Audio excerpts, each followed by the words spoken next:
Government arts college Kota, political science, MA final year, group C, paper first, public administration in India. आज का हमारा topic है संवैधानिक एवं दार्शनिक रूपरेखा तथा मूल्य, constitutional and philosophical framework and values premises.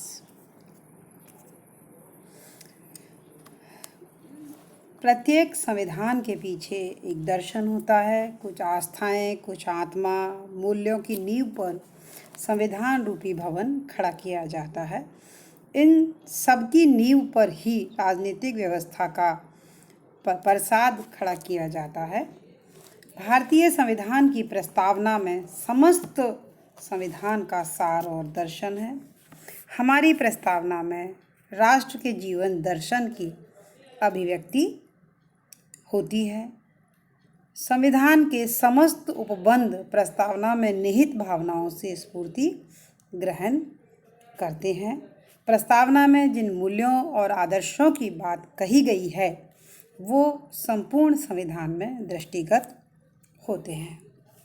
26 जनवरी 1950 को जब हमारे यहाँ संविधान लागू हुआ, तब संविधान की प्रस्तावना में लोकतंत्र, गणराज्य, सामाजिक, आर्थिक, राजनीतिक न्याय, विश्वास, धर्म, उपासना की स्वतंत्रता, प्रतिष्ठा और अवसर की समानता को प्राप्त करने एवं व्यक्ति की गरिमा को बनाए रखने के मूल्य निहित थे। किंतु 42वें संविधान संशोधन के द्वारा, जो कि 1976 में आया था, उससे संविधान की प्रस्तावना में समाजवादी, धर्मनिरपेक्ष और अखंडता शब्द जोड़े गए। तो अब इन शब्दों को जोड़े जाने के बाद से हमारे संविधान की प्रस्तावना शुरू होती है। हम भारत के लोग भारत को संपूर्ण प्रभुत्व संपन्न, समाजवादी, धर्मनिरपेक्ष, लोकतांत्रिक गणराज्य बनाने के लिए। अब हम हमारी प्रस्तावना में जो प्रयुक्त शब्द हैं उनकी हम व्याख्या करेंगे। पहला पॉइंट है वो है हम भारत के लोग। इसका मतलब है कि हमारे देश की अंतिम प्रभुसत्ता शक्ति जनता में निहित है। सरकार के पास जो भी शक्तियां हैं, कार्यपालिका की हो चाहे व्यवस्थापिका की हो, वो सभी शक्तियां उन्हें जनता से मिली है और संविधान भी जनता के अधिकार के ऊपर आधारित है। इसका मतलब हम भारत के लोग हैं, राज्यों के नहीं। इससे भी भारत की जो है एक जो मुख्य तत्व जो है वो खास तौर से कि संवैधानिक दृष्टि से कोई भी हमारे संविधान का अंत नहीं कर सकता है।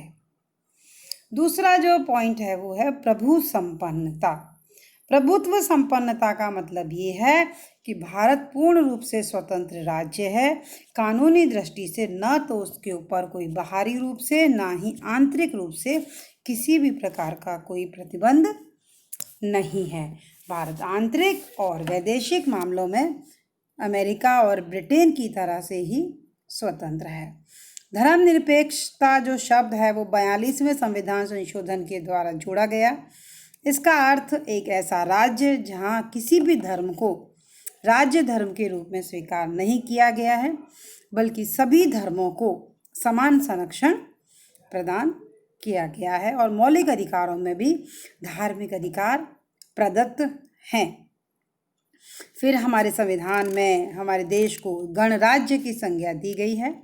गणराज्य का मतलब ये है कि राजा या इसी तरह से वंशानुगत शासक हमारे यहाँ नहीं होगा, बल्कि उच्चतम शक्ति जनता में या जनता के द्वारा निर्वाचित प्रतिनिधियों में निहित होती है। अर्थात भारत का जो प्रधान है वो आनुवंशिक नहीं है, बल्कि प्रत्यक्ष और अप्रत्यक्ष रूप से निर्वाचित है। न्याय संविधान की और किसी भी समाज की एक बुनियादी अवधारणा है। न्याय का अर्थ है कि समाज के विभिन्न वर्गों और व्यक्तियों के हितों के बीच में समन्वय या सामंजस्य। हम इसको अधिकतम लोगों के अधिकतम हित नहीं कह सकते, बल्कि इसका हित है कि मानव मात्र का अधिकतम हित यानी सर्वोदय।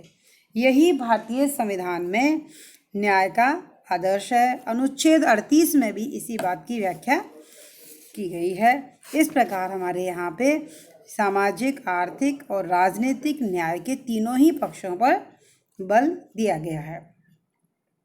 राष्ट्रीय एकता, अखंडता और बंधुता।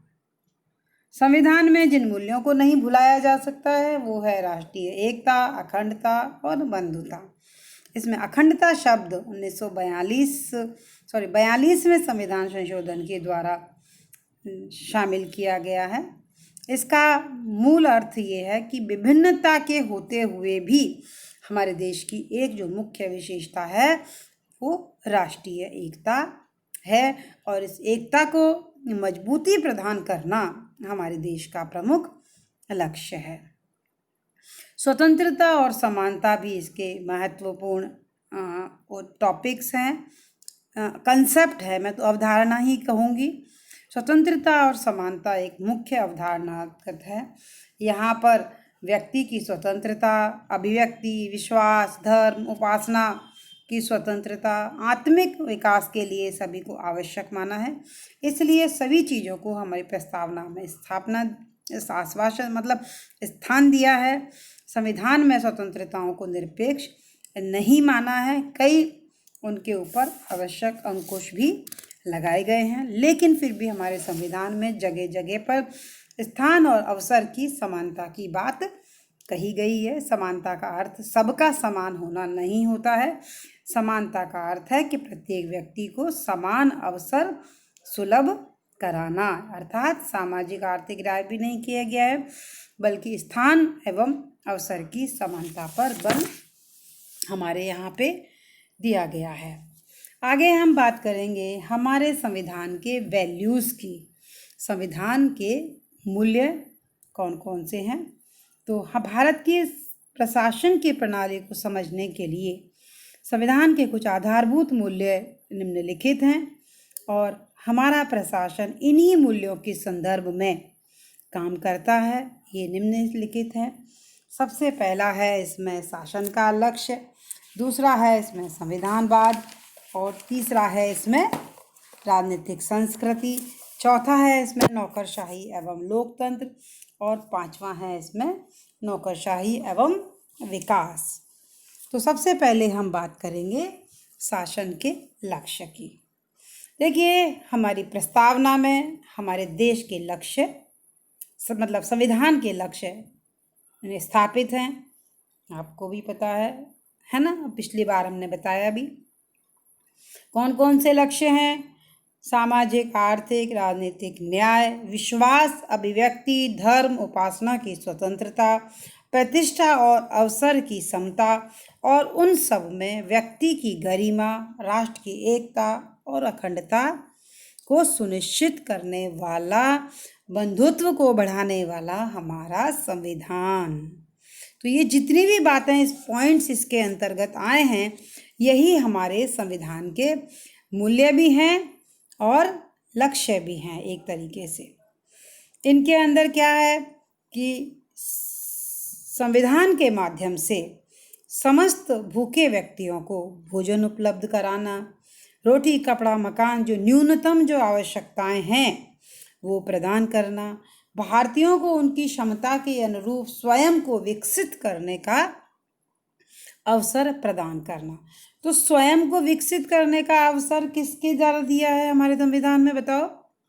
हमारे संविधान के भाग 3 और भाग 4 के द्वारा हमारे जो शासन के लक्ष्य हैं इनको मूर्त रूप प्रदान किया गया है। भाग 3 में हमारे मौलिक अधिकार हैं और भाग 4 में हमारे नीति निर्देशक तत्व हैं। भाग 3 में जो मौलिक अधिकार हैं वो 24 अनुच्छेदों के अंतर्गत हमारे यहाँ मौलिक अधिकारों का प्रावधान है और भाग 4 में 16 अनुच्छेदों के अंदर हमारे यहाँ नीति निर्देशक तत्वों का प्रावधान है। तो 24 अनुच्छेद हैं, वो कौन कौन से हैं?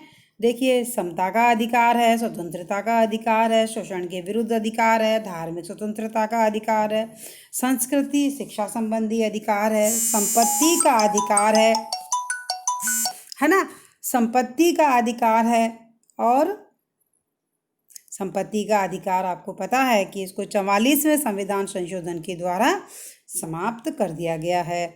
और अब है संवैधानिक उपचारों का अधिकार, क्योंकि संवैधानिक उपचारों के अधिकार के द्वारा हमारे जो दूसरे जो शेष अधिकार हैं इनकी पूर्ण सुरक्षा का आश्वासन दिया गया है।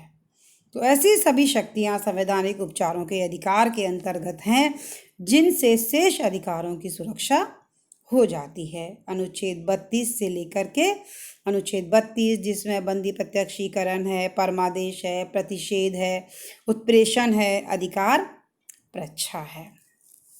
चौथे भाग में नीति निर्देशक तत्वों का हमारे यहाँ प्रावधान है। इसमें 16 अनुच्छेद हैं, आयरलैंड से लिए गए हैं और इसके के द्वारा हमारे यहाँ ये बताने का प्रयास किया गया है और राज्यों को ये निर्देशित करने का प्रयास किया गया है कि वो ऐसी परिस्थितियाँ निर्मित करे जिससे कृषि, उद्योग, अन्य क्षेत्रों में कार्य योग्य मजदूरी, जीवन स्तर, अवकाश को आनंदपूर्वक बिताने, सामाजिक और सांस्कृतिक अवसर प्राप्त हो सके। अब चूँकि ये टॉपिक थोड़ा लंबा है तो संविधानवाद और राजनीतिक संस्कृति, नौकरशाही एवं लोकतंत्र और लोकशाही और विकास, इसको हम अगले व्याख्यान में इन टॉपिक्स के ऊपर चर्चा करेंगे। आज हम शासन के लक्ष्यों तक की बात करते हैं। इसमें जितने भी प्रमुख हमारे मतलब स्त्री पुरुष, मतलब कहने का मतलब है एक कल्याणकारी राज्य, एक समाज कल्याण के साथ साथ कल्याणकारी राज्य की अवधारणा को नीति निर्देशक तत्वों के माध्यम से पूरा करने का प्रयास किया गया है और प्रशासन को भी इसी संदर्भ में बनाने का प्रयास किया गया है कि वो समस्त जनहितार्थ काम कर सके। शेष अगले अंक में। धन्यवाद। Thank you.